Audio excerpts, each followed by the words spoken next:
नमस्कार, Himachal Dastak TV live में आप सभी का स्वागत है। मैं हूं आपके साथ प्रवीण मुंगटा।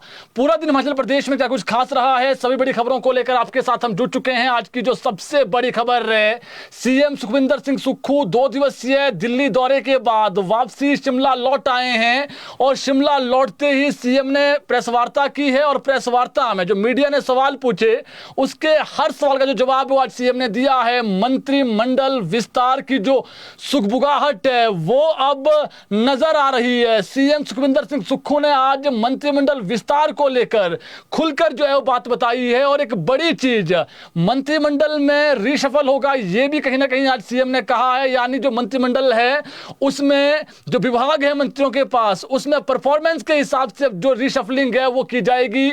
इसके संकेत आज सीएम ने दिए हैं। वहीं दिल्ली में कौन से बड़े मुद्दे सीएम ने उठाए हैं उस पर भी सीएम ने अपनी प्रतिक्रिया दी है। इसके अलावा चिल्ड्रन ऑफ द स्टेट जिनका कोई नहीं, उनकी प्रदेश सरकार, आज सीएम सुखविंदर सिंह सुक्खू जो विदेश जो राज्य से बाहर गोवा और दिल्ली गए थे बच्चे घूमने भ्रमण पे, उनसे मुलाकात की है। जो उनके अनुभव है वो सीएम ने अपने आज उनसे पूछे, अनुभवों को जो साझा है वो बच्चों ने किया।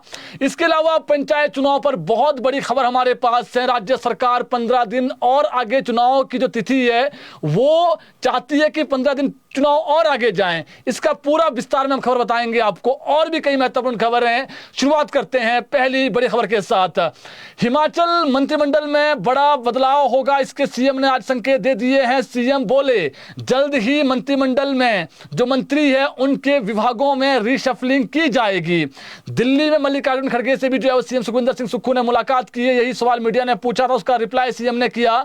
वहीं एक जो नया मंत्री, कल हमने हिमाचल दस्तक पर पहले ही आपको खबर बता दी थी, जो सूत्र थे हमारे दिल्ली के, कि नया मंत्रिमंडल में जो नया चेहरा शामिल होगा वो भी बहुत जल्दी होगा। यानी नया मंत्री भी मंत्रिमंडल में बहुत जल्दी शामिल होगा। हालांकि अब बड़ा सवाल देखिए, हालांकि अभी कुछ ही समय बाद राज्यसभा चुनावों के लिए मतदान होना है।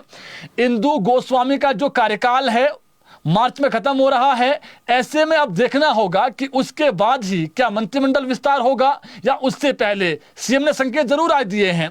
उसकी बड़ी वजह क्या है? कहीं ना कहीं सरकार अब नहीं चाहती है कि कोई भी, जिस प्रकार से पिछली बार जो राज्यसभा चुनाव के लिए वोटिंग हुई थी उसमें जो है क्रॉस वोटिंग हुई, तो जो मिशन लोटस है, जो उसकी सुगबुगाहट नजर आ रही है, उसमें सरकार कोई भी अब जो है वो कहीं ना कहीं ये नहीं चाहती है कि कुछ भी दिक्कत हो।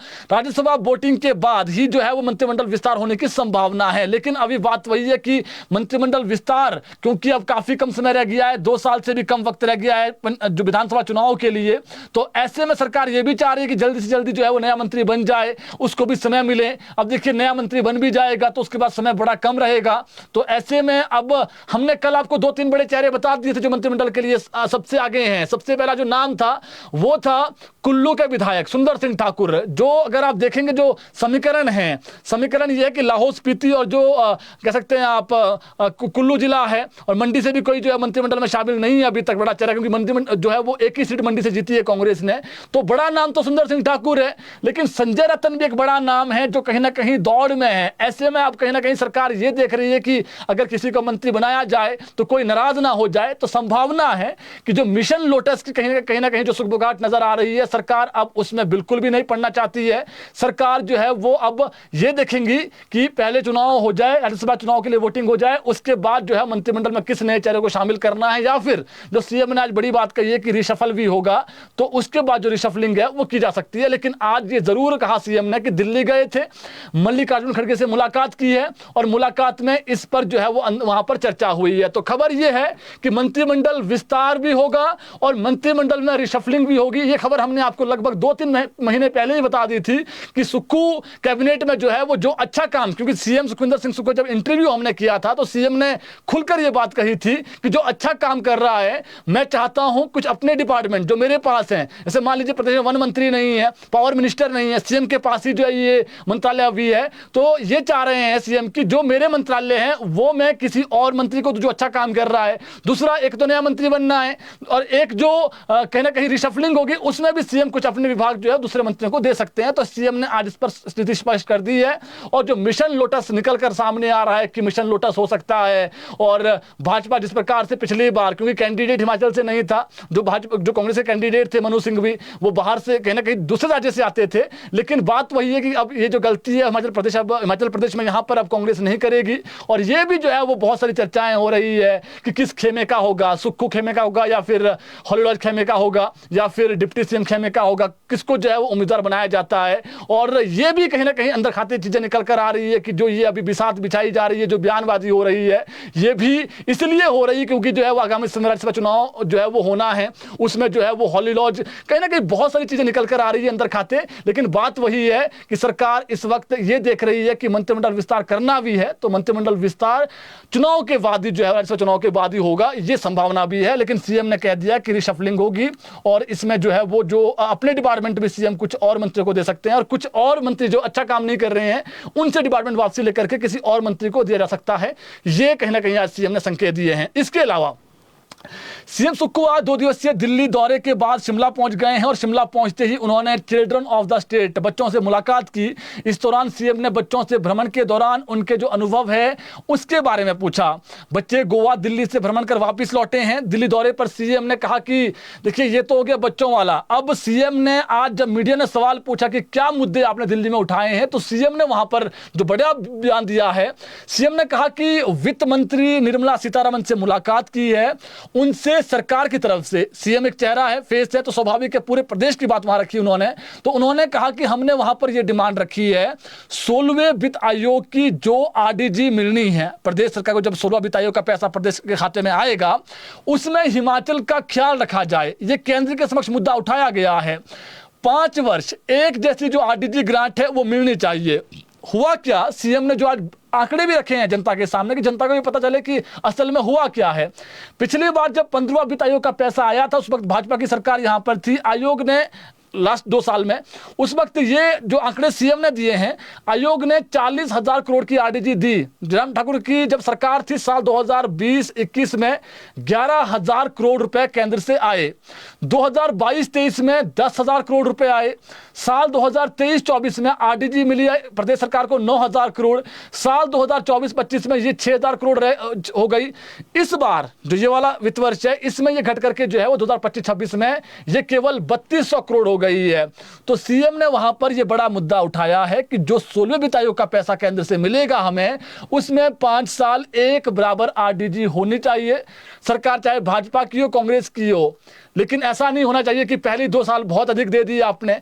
अगर सरकार अभी जो है कांग्रेस की आगामी समय में चुनाव होने, कुछ किसी की भी सरकार आ सकती है, लेकिन सीएम ने ये जो मुद्दा उठाया, जेन्युइन मुद्दा उठाया है, किसी भी सरकार को, चाहे वो प्रदेश में कोई भी सरकार हो, उस सरकार को जो है वो आरडीजी ग्रांट पूरे 5 साल बराबर मिलनी चाहिए ताकि किसी को दिक्कत ना हो।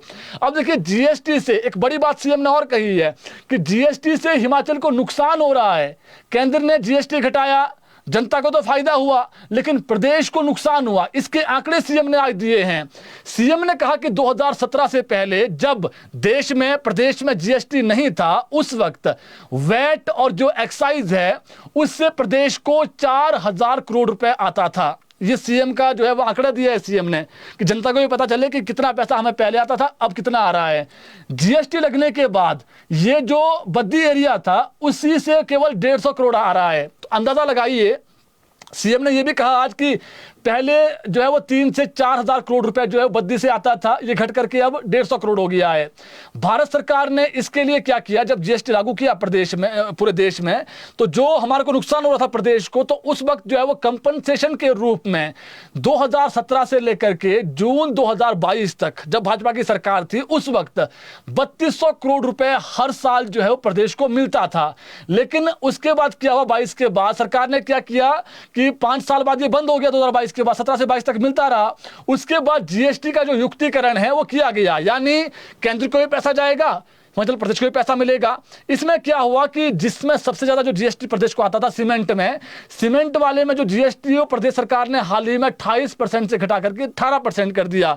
इससे क्या हुआ कि 18% में जब जो ये था युक्तिकरण किया गया तो 9% केंद्र को मिलता है पैसा, 9% प्रदेश को मिलता है, तो इसका भी नुकसान हुआ है। तो जीएसटी का जो फायदा है प्रदेश को नहीं हो रहा है और सीएम ने यह बात मानी है कि हमारा जो स्टेट है, कहीं ना कहीं जो केंद्र से पैसा आता है, जो 17 से 22 तक तो आता रहा, 3200 करोड़, उसके बाद अब बंद हो गया है, अब 150 करोड़ के आसपास मिल रहा है, उससे कोई फायदा नहीं है। 150 करोड़ से कैसे गुजर बसर करेगा प्रदेश? तो ये जो जनता है, जनता को ये पता चले कि जीएसटी से क्या असल में सरकार को घाटा हो रहा है। इसके अलावा सबसे बड़ा मुद्दा जो सीएम ने आज उठाया है, दिल्ली में जो उठाया, जिसकी आज सीएम ने चर्चा भी की है, उन्होंने कहा कि पिछले 3 साल से प्रदेश में आपदा आ रही है। अब आपदा के चलते डिजास्टर का जो पैरामीटर है, उसमें डिजास्टर रिस्क इंडेक्स, इसको परिवर्तन करने की वहां पर आज सीएम ने जो है वो बात रखी है, वहां पर भी रखी। सीएम ने बताया ये बात। अब सीएम ने क्या कहा कि प्रदेश में आपदाएं आ रही है, लेकिन जो मैदानी क्षेत्र हैं जो और वो पहाड़ी राज्य हैं, उसका जो पैरामीटर है वो एक समान है। यानी जब कोई नुकसान होगा, सड़क का नुकसान होगा, तो वहां पर जो पैसा मिलता है प्लेन एरियाज में, जैसे दिल्ली में कोई नुकसान हो गया या फिर महाराष्ट्र में नुकसान हो गया, उसका पैसा भी वही है। और जो पहाड़ी स्टेट है उसको भी जो भरपाई होनी है उस नुकसान की, उसका पैसा एक बराबर है। तो इसमें सीएम ने कहा कि जो हमारा प्रदेश है वो पहाड़ी राज्य है, यहां पर मैदानी क्षेत्र की तरह प्लेन सड़कें नहीं है। यहां पर कोई अगर सड़क पूरी बाधित हो जाती है तो उसका जो पैरामीटर है वो अलग होना चाहिए पहाड़ी राज्यों के लिए, न केवल हिमाचल प्रदेश के अलावा उत्तराखंड हो गया, इसके अलावा जम्मू कश्मीर, जहां पर ऐसे एरियाज है जो हिली एरियाज हैं। ये सीएम ने एक बड़ी बात वहां पर जो है वो कही है, यानी जो पैसा मिले जब कोई नुकसान हो तो बराबर मिलना चाहिए। उन्होंने कहा कि ये सिर्फ हमारी बात नहीं है, ये जो पहाड़ी राज्य जहां पर नुकसान, जैसे उत्तराखंड की स्टेट को ले लीजिए, उत्तराखंड की जो तुलना है वो आप दिल्ली से नहीं कर सकते हैं। दिल्ली में सड़क कहीं पर खराब हो जाएगी तो आसानी से बन जाएगी, लेकिन पहाड़ों में सड़क बनाना जो है वो उसका जो खर्चा है वो अधिक है। कोई रोड बनानी है तो उसमें अधिक खर्च जो है वो होता है, तो उसका जो पैरामीटर है वो केंद्र सरकार बदले। इसके अलावा सीएम ने आज एक और बड़ा वहां पर जो है वो, जब निर्मला सीतारमण मिली तो उन्होंने कहा कि आपने जितनी भी बातें रखी है उस पर हम विचार करेंगे, लेकिन केंद्र सरकार जो है वो ओपीएस की जगह यूपीएस लागू करने का जो है प्रदेश पर दबाव बना रही है। सीएम ने ये बड़ी बात कही। उन्होंने कहा कि ओपीएस देने के कारण 1600 करोड़ का जो नुकसान है वो हर साल प्रदेश को हो रहा है, और अभी 3 सालों में 4800 करोड़ का नुकसान हो गया है। केंद्र चाहता है कि यूपीएस लागू करे प्रदेश सरकार, और उसके बाद जो अतिरिक्त जो बोरिंग बंद की गई है 1600 करोड़ की हर साल, उसको खोल दिया जाएगा, ये आश्वस्त किया गया है। तो ये मुद्दे थे जिसको लेकर के जो है वो सीएम ने वहां पर बात रखी है। इसके बाद एप्पल का एक बड़ा मुद्दा है, शाम को मुलाकात की, उसकी जानकारी इसके बाद हम देंगे आपको। लेकिन एक खबर जो प्रदेश के 12 जिलों के लोग जानना चाह रहे हैं कि पंचायत चुनाव कब होगा, तो पंचायत चुनाव पर हिमाचल दस्तक के पास जो बड़ी अपडेट है उसमें पंचायत चुनाव 30 अप्रैल के बाद 15 दिन और आगे टल सकते हैं। प्राप्त जानकारी के अनुसार राज्य सरकार 15 दिन और आगे चुनाव करवाने के पक्ष में है। इसको लेकर कैबिनेट में फैसला होगा। कैबिनेट में इस विषय पर चर्चा होगी सोमवार को। हाईकोर्ट के फैसले के अनुसार चुनाव 30 अप्रैल से पहले करवाना जरूरी है, लेकिन राज्य सरकार 15 दिन का और अतिरिक्त जो समय है वो चाहती है। राज्य सरकार 15 मई तक चुनाव करवाने के पक्ष में है, पक्षधर है। ऐसे में हाईकोर्ट से, जैसे अभी क्योंकि सरकार जो है वो कोर्ट की छुट्टियां चली हुई है, जैसे छुट्टियां खत्म हो जाएगी तो उसके बाद 15 दिन का जो अतिरिक्त समय है वो कोर्ट से भी मांगा जाएगा। तो ये सूचना, अभी तक की सूचना हमारे पास है। वहीं कैबिनेट के ठीक दूसरे दिन 19 तारीख को कैबिनेट होनी है जी। 20 तारीख को जो हमारे पास सूचना है, राज्य चुनाव आयुक्त ने बैठक बुलाई है जिसमें सरकार की तरफ से जो चीफ सेक्रेटरी है वो भाग लेंगे। इसके अलावा जो सरकार के और अधिकारी है वो भी इसमें मौजूद रहेंगे। जानकारी के अनुसार कैबिनेट में जो फैसला पहले दिन होगा, 19 तारीख को जो मंत्रियों के समक्ष होगा, उस अनुसार राज्य चुनाव आयुक्त के साथ इस बैठक में जो चीफ सेक्रेटरी सरकार की तरफ से भाग लेंगे तो वो तालमेल बिठाने की कोशिश करेंगे। यानी 15 दिन और आगे का जो वक्त है वो चुनाव आयुक्त के सामने बात रखी जाएगी। इसके पीछे कारण क्या है कि सरकार 15 दिन का वक्त क्यों चाहती है? इसमें सरकार ये कह रही है कि जो पुनर्सीमांकन है पंचायतों का वो दोबारा से हो रहा है, उसके लेकर के नोटिफिकेशन पहले ही जारी हो गई है। जिला परिषद के जो वार्ड हैं उसका भी पुनर्सीमांकन हो रहा है। कोई व्यक्ति कोर्ट चला गया, कोर्ट से फिर जो पुराने वाले वार्ड थे वैसे रखने को कहा गया। अब इसमें क्या है कि जब पुनर्सीमांकन होगा तो उसमें थोड़ा वक्त लगेगा, ये सरकार कह रही है। इसके अलावा जो रोस्टर है वो जारी होना है। रोस्टर जारी होने के बाद जो है वो जनता की आपत्तियां भी आएगी। मान लीजिए कहीं पर जनरल की सीट है और जनरल ही आ रही है तो वहां पर एसटी का व्यक्ति ये कह सकता है कि यहां पर जो है वो थोड़ा सा बदलाव किया जाए। तो जितनी भी पंचायतें प्रदेश में है, 3400 से अधिक पंचायतें हैं, तो जितनी भी पंचायतें हैं कुछ कम हुई है कुछ बड़ी भी है, लेकिन अभी पंचायतें जो है बढ़ भी सकती है। लेकिन इसमें जो चीजें हैं वो ये है कि सरकार कह रही है कि थोड़ा सा जो समय है वो हमें चाहिए। सरकार और चाहती है के समय, हालांकि कोर्ट खुलने के बाद हाई कोर्ट से भी कुछ समय और मिले, इसकी मांग कोर्ट के समक्ष रखी जाएगी। तो सीएम ने जो कहीं ना कहीं जो है वो, एक तो सीएम ने कह दिया था पहले कि एक तो प्रदेश में लगा हुआ डिजास्टर एक्ट, लेकिन अब जब फैसला आ गया है उसको लेकर के वो जो है वो कानूनी राय लेंगे। तो सीएम ने ये बयान दिया था, उसके बाद जो चीजें अभी सामने आई वो हमने बता दी है आपको। वहीं सीएम सुखविंदर सिंह सुक्खू ने आज जो बीते कल एक बड़ा मुद्दा प्रदेश में आया कि पटवारी की मारपीट हुई कुल्लू जिला के अंदर। अब इसमें क्या है, आज सीएम ने बड़ा बयान दिया है। उन्होंने कहा कि मामला बेहद गंभीर है, उनके ध्यान में है, सरकारी कर्मचारी अधिकारी पर किसी को हाथ उठाने नहीं दिया जाएगा, उचित कार्रवाई की जाएगी। इस पर जो है वो उन्होंने रिपोर्ट मांग ली है। इसके अलावा मुख्यमंत्री सुखविंदर सिंह सुक्खू ने, क्योंकि जो बागवानी वाला मुद्दा है थोड़ा बड़ा मुद्दा भी है, क्योंकि प्रदेश में 5,000 करोड़ से अधिक की आर्थिकी है सेब की। बीते कल दिल्ली में केंद्रीय वाणिज्य एवं उद्योग मंत्री पीयूष गोयल से मुलाकात की है सीएम सुखविंदर सिंह सुक्खू ने, और उन्होंने कहा कि सेब उत्पादन के पीक सीजन जुलाई से नवंबर के दौरान सेब आयात पर प्रतिबंध लगाने का उन्होंने जो है पुरजोर आग्रह किया है केंद्र सरकार से कि उस वक्त बिल्कुल नहीं होना चाहिए। उन्होंने सेब पर आयात शुल्क को बढ़ाने की जगह, जो कम करने की जगह जो है बढ़ाने की जो है वो मांग की है। जिस प्रकार से न्यूजीलैंड का जो सेब है उस पर इंपोर्ट ड्यूटी 50% से घटाकर 25% की गई है, इसके खिलाफ प्रदेश में बागवान जो है वो मुखर हो गए हैं। 19 तारीख को प्रोटेस्ट भी करेंगे बागवान इसको लेकर के, लेकिन सीएम कह रहे हैं कि 25% नहीं, जो प्रदेश के बागवान है वो उसको 100% चाहते हैं। जब 100% इंपोर्ट ड्यूटी होगी तो जो बाहरी राज्यों का जो सेब, बाहरी देशों से जो सेब आएगा उस पर इंपोर्ट ड्यूटी अधिक लगेगी, तो फिर ऑब्वियस सी बात है कम जो है वो उसमें जो है वो कम वो मार्केट में जाएगा, तो कम वहां से सेब आएगा। लेकिन अब जो ये इंपोर्ट ड्यूटी घटाई जा रही है तो इससे अधिक मात्रा में सेब आएगा, तो जो प्रदेश का सेब है, किसान बागवान है वो चिंतित है कि उन्हें रेट नहीं मिलेंगे। तो इसको लेकर के मुख्यमंत्री ने कहा कि प्रदेश में लगभग 2.5 लाख किसान सेब उत्पादन से जुड़े हुए हैं।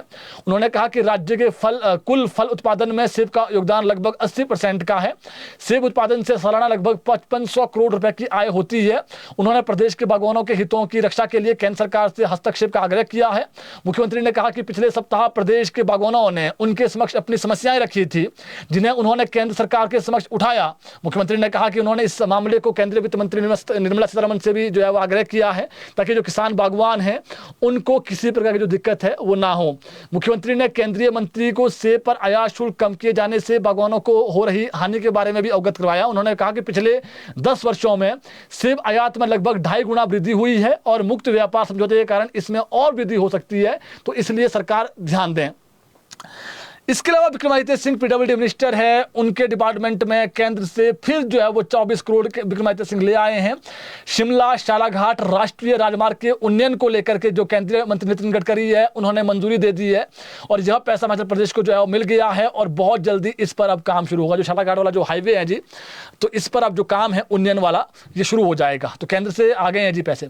इसके अलावा हिमाचल प्रदेश के शिक्षा निदेशालय ने प्रमोशन पाए हुए जो नए प्रिंसिपल्स हैं उनको लेकर के एक बड़ा और साफ जो आदेश है वो जारी किया है। निदेशालय ने स्पष्ट किया कि इस हाल ही में प्रमोट हुए प्रिंसिपल को 2 दिन में रिलीव करने की शर्त अब लागू नहीं होगी, जब तक सरकार की ओर से प्रमोशनल जो पोस्टिंग है उसकी औपचारिक जो आदेश है वो जारी नहीं होते हैं। तब तक सभी जो न प्रमोटेड प्रिंसिपल्स हैं वो अपने मौजूदा स्कूलों में ही अपनी सेवाएं देते रहेंगे। प्रमोशन जरूर हुई है लेकिन रिलीविंग फिलहाल नहीं होगी, और पोस्टिंग के आदेश तक प्रिंसिपल अपने मौजूदा स्कूलों में ही काम करते रहेंगे। जब नए स्कूलों में जाएंगे जी, जो डीडीओ पावर है उनके पास जो है वो तब जाएगी। इसके अलावा अगर देखें मौजूदा समय में जो सेकंड होगा फिर उसके पास पावर होगी, जो उनके पास सेकंड होगा पावर उसके पास चली जाएगी जी।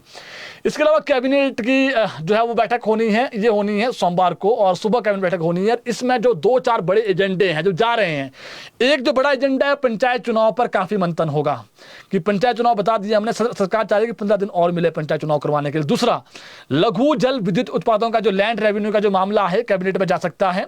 तीसरा, असिस्टेंट इंजीनियरों के भर्ती पदोन्नति नियम का जो मामला है वो जा सकता है।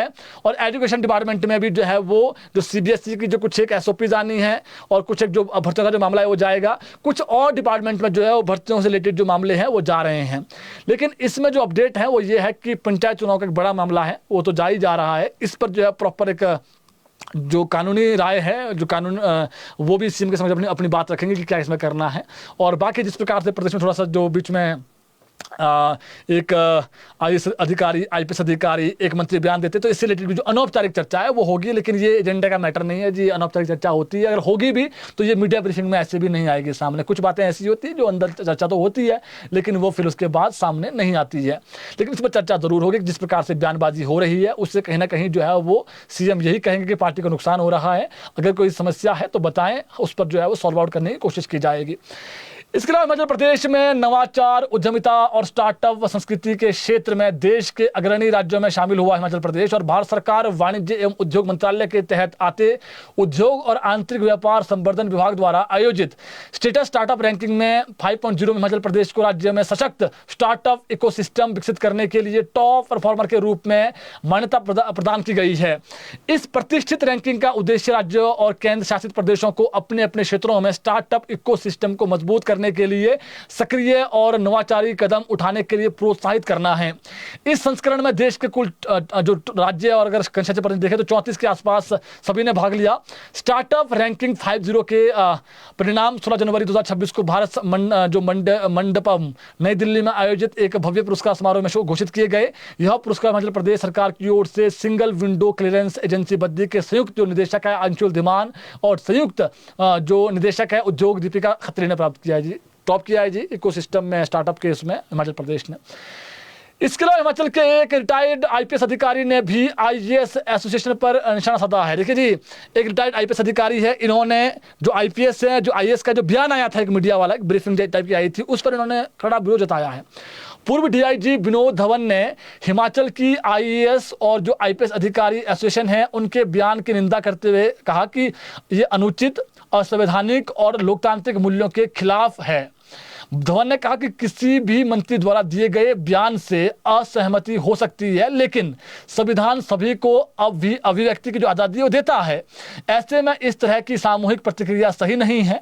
उन्होंने आईपीएस एसोसिएशन द्वारा जारी बयानों को सेवा की गरिमा और संवैधानिक मर्यादाओं के खिलाफ बताया है। रिटायर्ड आईपीएस अधिकारी ने सवाल उठाया है कि क्या आईपीएस अधिकारी या फिर उनकी एसोसिएशन को यह अधिकार है कि वे किसी नागरिक या राजनीतिक व्यक्ति के प्रति कानून के संरक्षण को लेकर सार्वजनिक रूप से चेतावनी या धमकी जैसा संदेश दे सकते हैं। उन्होंने ये भी कहा कि यदि किसी मंत्री का बयान गलत है तो उसका जवाब संवैधानिक, कानूनी और मर्यादित तरीके से दिया जाना चाहिए, न कि ऐसी भाषा में जिससे लगे कि पुलिस अपनी जो संवैधानिक जिम्मेदारी है उससे पीछे हट रही है। उन्होंने अपने सोशल मीडिया हैंडल पर अंत में लिखा है कि आईपीएस जैसी प्रीमियर सेवा से जुड़े अधिकारियों को किसी भी प्रतिक्रिया से पहले यह आत्ममंथन करना चाहिए कि क्या वे संगठन की रक्षा कर रहे हैं या संविधान और लोकतंत्र को नुकसान पहुंचा रहे हैं। तो ये एक बड़े अधिकारी, डीआईजी रैंक अधिकारी, रिटायर्ड अधिकारियों ने कहा कि अगर किसी मंत्री ने बयान दिया, उसकी वो अभिव्यक्ति थी, उसने अपना बयान दिया, लेकिन आप जो है वो एक उसमें बंधे हुए लोकतांत्रिक व्यवस्था में, तो किसी को आप ये कहेंगे कि हम जो है वो वहां पर आपके पास आईपीएस अधिकारी नहीं रखेंगे, तो ये क्या सही है लोकतंत्र के लिए? कोई व्यक्ति अपनी बात रख रहा है तो उसका जो जवाब है वो भी आप जो है वो उसी अंदाज में दें, ना कि ये धमकी दें कि हम आपके साथ नहीं रहेंगे। उसमें आप कुछ और तरीके से जो है वो आगे बढ़ते कि क्यों नहीं दे, क्या वजह है उसकी। तो इस प्रकार से जो है वो ये कहना कि हम आईपीएस अधिकारी जो है उनके पास जो है वो ना लगाया जाए, तो ये तर्कसंगत नहीं है। ये बड़े आईएएस जो आईपीएस अधिकारी है जो पहले डीआईजी रहे हैं, उन्होंने ये बयान दिया है जी। इसके अलावा एक बड़ा मुद्दा प्रदेश में गरमाया हुआ है इस वक्त। हिमाचल के कुल्लू जिले की राउगी पंचायत में निशानदेही के दौरान पटवारी और कानूनगो पर बीडीसी अध्यक्ष जो इस पर आरोप लगे, खेखराम कथित आरोप है इन पर आरोप लगे कि इन्होंने मारपीट की है। घटना के विरोध में आज जिले के सभी पटवारी कुल्लू जिला के और जो कानूनगो है वो हड़ताल पर चले गए। इससे जो राजस्व से जुड़े हुए जो सभी काम है वो पूर्ण रूप से ठप हो गए। आज जिला के अंदर पटवारी कानूनगो के हड़ताल पर जाने से आज कुल्लू जिले की जनता को काफी जो है परेशानियों का सामना करना पड़ा। और ये कहा है इन्होंने, जो एसोसिएशन है इनकी, आरोपी को अगर जल्द गिरफ्तार नहीं किया जाता है तो प्रदेश भर में जो पटवारी है, अभी तो कुल्लू जिला में आज हुआ हड़ताल, पूरे प्रदेश में काम ठप कर देंगे। हालांकि घटना की जो संबंध में जो पुलिस है उन्होंने बीती रात को ही जो है वो मामला दर्ज कर लिया है और जांच शुरू कर दी है। पुलिस का कहना है कि घटनास्थल से साक्ष्य जुटाए जा रहे हैं और मामले की हर पहलू से जो जांच है वो की जा रही है। पटवारी कानूनगो के हड़ताल पर जाने से आज काफी दिक्कतों का सामना करना पड़ा है, लेकिन जो पटवारी और जो कानूनगो है उन्होंने दो टूक कह दिया है कि अगर गिरफ्तार नहीं किया कोई व्यक्ति जो इसमें सम्मिलित है व्यक्ति, जो नेता कहा जा रहा है कि नेता है, तो अगर गिरफ्तार नहीं किया तो हम पूरे प्रदेश में काम रोक देंगे। तो ये एक अपडेट है जी। लेकिन इसमें सीएम ने कह दिया है कि किसी भी कर्मचारी के साथ मारपीट बिल्कुल बर्दाश्त नहीं की जाएगी। इसके अलावा शिमला पुलिस ने 9 ड्रग तस्कर दबोचे हैं। ये बड़ी खबर है जी। और जिस प्रकार से चिट्टा माफिया लगातार सक्रिय है, इनकी कमर तोड़ने के लिए जरूरी है ऐसी जो है वो कार्रवाई। सबसे बड़ी जो कामयाबी शिमला पुलिस को लगी है वो लगी ढली थाना पुलिस के अंतर्गत। यहां पर गुप्त सूचना के आधार पर कार्रवाई करते हुए 50.340 ग्राम जो चिट्टा है बरामद किया गया है। इस मामले में पुलिस ने बाहरी राज्यों से संबंध रखने वाले 2 मुख्य तस्कर को दबोचा है। इसमें एक तो है जी नित्यम धीर, 32 साल इसकी उम्र है, निवासी नोएडा उत्तर प्रदेश को पकड़ा है, दबोचा है।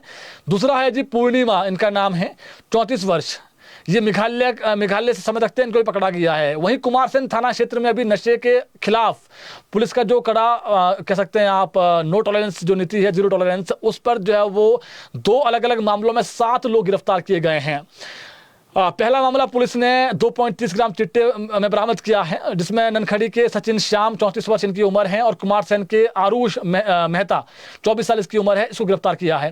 दूसरा मामला, इस कार्रवाई में 4.70 ग्राम चिट्टा जब्त किया गया है और एक साथ 5 आरोपी गिरफ्तार किए गए हैं। इनमें गिरफ्तार होने वालों में रामपुर के मुश्ताक अली और मशूक अली और कुमारसैन क्षेत्र के रविंद्र कुमार 37 साल, एक 44 साल का रविंद्र कुमार है जी, और किशन कुमार ये शामिल है। तो चिट्टा तस्कर है जी, जो भी ये चिट्टा तस्कर जो चिट्टा बेच रहे हैं, इनकी जानकारी आप गुप्त भी दे सकते हैं। आपको सरकार जो है पैसा भी देगी, यानी जो आप पकड़वाएंगे चिट्टा तस्करों को सरकार पैसा देगी। चिट्टे के मामले में कोई आपका भाई है, कोई किसी के सगे नहीं है, चिट्टेरी किसी के सगे नहीं है। आज हो सकता है हमारे बच्चे चिट्टे के मामले में संलिप्त नहीं है और उन पर चिट्टा नहीं ले रहे हैं, लेकिन जो चिट्टा है अगर इसी प्रकार से ये खुले में बेचते रहे तो एक ना एक दिन हो सकता है हमारा कोई अपना रिश्तेदार चिट्टे के उस जाल में फंस जाए। इसलिए जरूरी है जो चिट्टा तस्कर बेच रहे हैं, चिट्टा बेच रहे हैं, ये पुलिस जो है इनको पकड़ें और सलाखों के पीछे पहुंचाएं। हालांकि सरकार ये भी चाह रही है कि केंद्र सरकार कुछ एक लॉ बदल दें ताकि जो चिट्टे के मामले में बेल ना हो। हालांकि अभी बेल हो रही है कम, जब चिट्टा कम ग्राम का चिट्टा है तो बेल हो रही है, तो इससे थोड़ी दिक्कत हो रही है जरूर। लेकिन अब जिस प्रकार से चिट्टे के मामले बढ़ रहे हैं तो संभावना स्वाभाविक है कि इसमें कुछ ना कुछ जो है वो और सख्ती होनी चाहिए लॉ के हिसाब से भी। बाकी 9 बंदे पकड़े हैं जी, 9 लोग पकड़े हैं और मैंने बता दिया आपको। इसके अलावा हिमाचल प्रदेश के मंडी जिला के सरकाघाट में गोभारता सरकाघाट रूट पर जा रही सरकारी बस तपोन के पास आज सड़क हादसे का शिकार हो गई। दुखद खबर है जी, HRTC बस एक पलटा खाने के बाद सड़क से करीब 20 फुट नीचे गिरी, खेतों में जाकर गिरी। कोई खाई नहीं थी, अच्छी बात यह है, खेत में जाकर गिरी। 7 यात्री घायल हुए हैं इसमें, ड्राइवर कंडक्टर समेत बस में कुल 8 लोग सवार थे। बस ड्राइवर को ज्यादा चोटें आई है, थोड़ा गंभीर चोटिल है, जबकि कंडक्टर जो है वो पूर्ण रूप से सुरक्षित है। घटना के बाद स्थानीय लोगों ने जो सभी घायल हैं उनको अस्पताल पहुंचाया। इसके बाद अपनी निजी गाड़ियों और एम्बुलेंस में जो है वो घायल लोग थे उनको अस्पताल पहुंचाया गया। घायलों का जो सरकाघाट अस्पताल वहाँ पर उपचार चल रहा है। जो स्थानीय विधायक वो उनसे मिलने गए थे। ये हादसा सुबह 8:35 के आसपास हुआ है और हादसे का जो कारण है उसका पता नहीं लग पाया है, लेकिन एक वीडियो सोशल मीडिया पर वायरल हो रहा है। उसमें जो सवारी थी अंदर जो चोटिल हुई है, उसने कहा कि ड्राइवर की कोई गलती नहीं है, खटारा बस जो भेजी जा रही है वो ना भेजें, जो अच्छी बसें हैं उसी को भेजें। तो जो ये बसें हैं कि इसमें कोई दिक्कत है तो ऐसी बसें भेजते ही क्यों हैं? सवारियों की जो जान है वो बहुत ज़रूरी है। ये जनता कह रही है जो घायल हुए हैं जिन लोग कि जो HRTC है वो ऐसी बसें भेजें जो पूर्ण रूप से बिल्कुल कह सकते हैं भेजने के लिए सही बस है। ऐसा नहीं, क्योंकि उसमें सवारियों का आरोप है कि जो बस थी वो ठीक नहीं थी और सवारियां उतार ली गई थी, कुछ सवारियां उतार भी ली गई थी, लेकिन जिस प्रकार से ये बस गिरी है तो इससे कहीं ना कहीं जो है वो ये तो एक जनता कह रही है कि ड्राइवर की गलती नहीं है, गलती है पुरानी बसें जो नहीं अच्छी कंडीशन में है उसको आप ना भेजें, ये जनता कह रही है जी। इसके अलावा प्रदेश में मौसम एक बार फिर से जो है वो खराब हो गया है और पश्चिमी विक्षोभ सक्रिय हो गया है। लाहौल स्पीति कुल्लू की ऊंची चोटियों पर हल्की बर्फबारी हुई है। हंसा, गोंडला, केलांग, कुकुमसेरी में हल्का हिमपात दर्ज हुआ है और मौसम अगले 3-4 दिनों में मतलब ये मान लीजिए कि 5-6 दिन लगातार खराब है। 22 जनवरी तक मौसम खराब रहेगा, लेकिन अधिक जो मौसम खराब है वो 19 से 22 जनवरी के बीच रहेगा। इस दौरान ऊंचाई वाले क्षेत्रों में बर्फबारी होने की संभावनाएं हैं और जो मध्यम ऊंचाई वाले क्षेत्र वहां पर जो है बारिश होने की संभावनाएं हैं। तो मौसम खराब हो गया है जी आज से और अगले 5-6 दिन लगातार मौसम खराब है और उम्मीद करते हैं कि बारिश अभी हो, क्योंकि ड्राई स्पेल चल रहा है और ड्राई स्पेल से किसान बागवान परेशान हैं, ना तौलिए हो पा रहे हैं बागवानों के, ना जो किसान ने ना वो खेती कर पा रहे हैं ढंग से, जो फसल उन्होंने लगानी थी। और इसके अलावा जो है वो खाद डालनी थी, स्प्रे डालनी थी लोगों ने, जो अलग अलग फसलें प्रदेश में, जैसे सेब है, आम है, अलग अलग चीज़ें हैं, नाशपाती है, अलग अलग जैसे कीवी है, जो भी फल होता है प्रदेश में अलग अलग जगहों पर, तो लोग जो किसान बागवान है वो काम नहीं कर पा रहे हैं और अधिकतर लोग गाँव में ही रहते हैं। तो अब अगले 5-6 दिन मौसम खराब ज़रूर है और अब ऐसे में जो है वो लोग ये चाह रहे हैं कि मौसम और जो है वो खराब हो और बारिश जो है वो बारिश या फिर बर्फबारी जो है वो देखने को मिले। तो जो आज की बड़ी खबरें थी आप तक हमने पहुंचा दी है। बुलेटिन शेयर जरूर करें ताकि और लोगों तक भी अपडेट पहुंच सकें। धन्यवाद।